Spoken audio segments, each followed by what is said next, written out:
What's up, Guardians? Welcome to another competitive Destiny gameplay video. In this video, I'm going to be answering one of the questions I get asked the most, and that is, what is the Warlock loadout that you roll with? So this is how I'm spec'd. I'll pull up the skill tree here and show you and explain everything in the video. I'm using Axion Bolt Seekers, Focused Burst on the jump, Vortex, which leaves that damaging field behind, Life Steal, so I can drain life from enemies when I get the melee kill, Angry Magic, which tracks enemies with your Nova Bomb.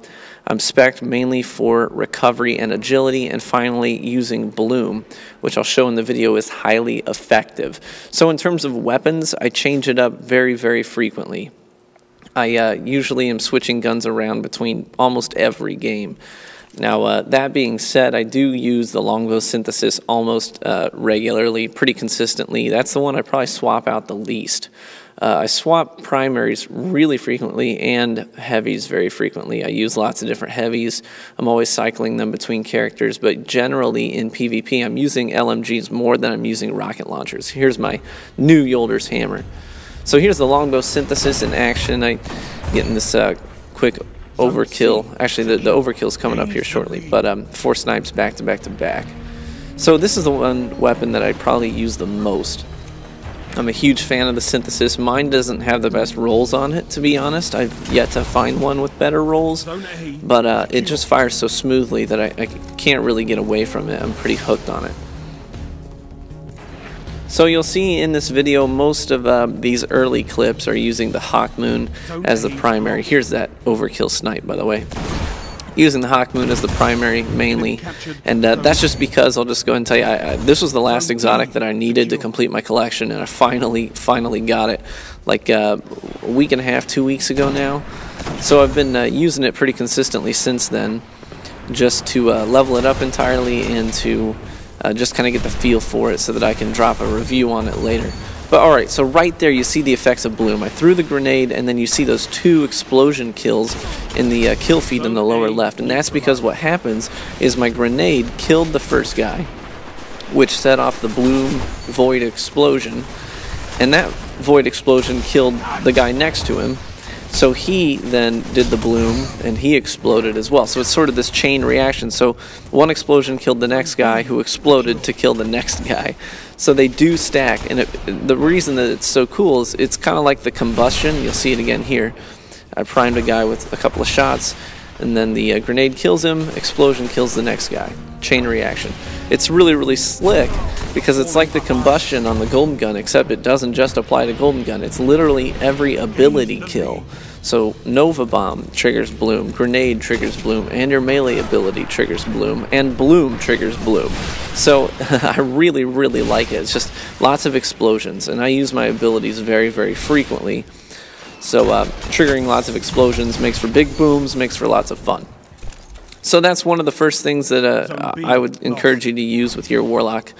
The next thing I want to talk about is one of the things that I think is the most overlooked advantage that Warlocks have in this game, and that is their capacity for sustained aerial combat.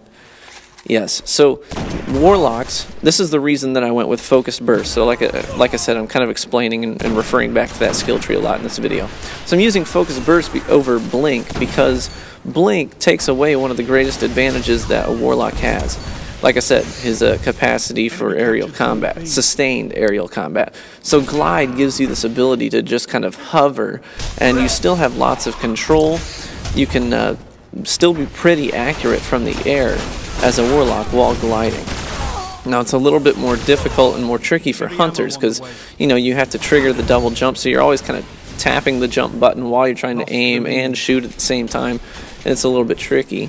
The Titans, they just kind of, it's like an elevator, you just kind of go straight up, so it doesn't give you a lot of control, and you don't kind of slowly glide down with the Titan either. You drop like a rock when your lift is kind of done engaging itself. So Warlocks have this capacity for sustained aerial combat. You see me jumping a lot in my videos when I'm playing the Warlock. That's because the greatest advantage we have is that we can constantly put ourselves in a position where we have the high ground, we have a great vantage point, we don't fall down quickly or frequently, we can stay up there for a while and kind of survey the scene. and most people are walking around looking at, you know, head level. So it gives you this opportunity to kind of glide up over them and above them and have a great vantage point, survey the area, and kind of assess how you want to re-engage your targets. So while you're looking for them, it's easy for you because you got a great view, and while they're looking for you, it's a little bit more difficult because they're kind of looking at, you know, ground level. Next thing I want to talk about is super placement. This was a really, really tight game. You can see from the scoreboard down below that they have the lead. And I used that super to stop them from capping C because that would be a lot of points for them. So that was a good time to drop the super. And I can afford to be a little less picky with when I drop my super, and maybe you can too. And this is why. You'll see that I just dropped that super. It's already almost full again. And now it is going to be full once I finish off this guy. And, you know, using that aerial combat here, you'll see I kind of jump and glide around the corner so that I can get a beat on him. And he's looking at eye level with his shotgun. He would have just killed me right off the bat. Then I drop another super because I had it recharged by then. So if you run and gun, and that's kind of how I play, if you're a really aggressive player, then in terms of super placement, you can be a little less picky, and I don't have any qualms dropping a super on one guy. If I think that they are going to kill me, if I think that they have the advantage and my chances of coming out on top of that engagement are pretty poor and I have a supercharged, I'm most likely going to go ahead and drop it on the guy. A, because I want to preserve my kill streak. I'm kind of a stats junkie, so if I can avoid taking a death and it means dropping a super, then I'll do that. I will trade a super for a death anytime. So I don't like dying. Who does? So anyways, I can be a little less picky. I can drop it on one guy, and just because I'm such an aggressive player, I cap objectives, I get lots of assists, I get lots of headshot kills, and all these additional points stack up pretty quickly to recharge your super. So I can afford to be less picky because I'm dropping them pretty frequently. Sometimes there's only 30 seconds in between my supers. And if you're an aggressive player like that too, then you can be less picky as well. But otherwise, if you're sort of maybe a defensive player, you play a little bit less close to the fray, or if you're an aggressive player that doesn't go on long kill streaks, you tend to go 1 for 1 or get 1 to 2 kills in between deaths, then you will want to be a little bit more picky with where you drop your supers. I would encourage you to use them at choke points. Use them when enemies are bunched up. Try and get a multi-kill with it if you can. Do it in places like this where someone's capping an objective and you want to stop it, get a multi-kill, get some solid points, and be helpful to your team. It's a good time to drop a super. So you may want to kind of assess how it is that you play the game, because that will dictate when you should drop supers. So another thing that glide is good for, and I didn't want the video to be too long, so I actually took this out. There was a clip where I kind of showed this. If you're interested, I can maybe just upload it as a short video or something later. But one of the things that you'll run into a lot in the Crucible is people who blink with shotguns. And the strategy there, what they do is they run straight at you at, you know, head level, and then they'll jump and blink real fast. So you're looking straight, and then suddenly they're right above you, and they just look straight down with their shotgun and pull the trigger. And if they're using something like Fellwinter's Lie, then you're probably screwed, right? So the best way that you can combat that is when I see someone running straight at me with a shotgun and I'm playing on my Warlock, what I will do is I will jump straight up and initiate glide like right off the bat. So you just go jump, jump.